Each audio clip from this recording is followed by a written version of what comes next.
What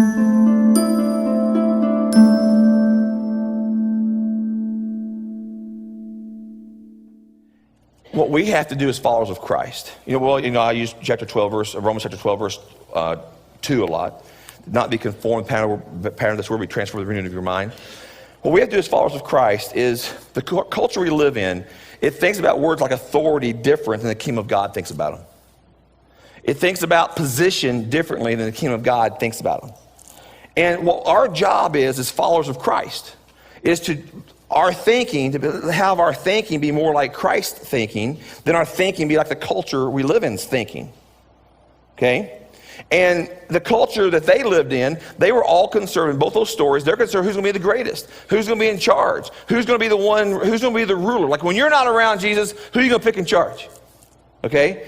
And do you remember when I grew up in rural Kentucky? So when the teacher would leave the classroom, they'd pick that one kid to watch everybody and to make marks on the chalkboard of who talked. Okay? Now, let me tell you something. That was like a lot of pressure. Because usually A, it was a girl.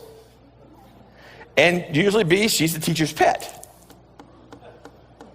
All right?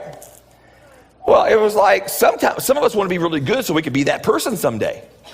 Some of us were just irritated that person was so goody-goody two-shoes as it was. Right? Now, that's the way the world thinks. Oh, the teacher chose them, not me. And we're just naturally upset by that. Why didn't they choose me? Why can't I do that? And Jesus is saying, listen, you want God to choose you? You want to have position in God's kingdom and God's way of doing things?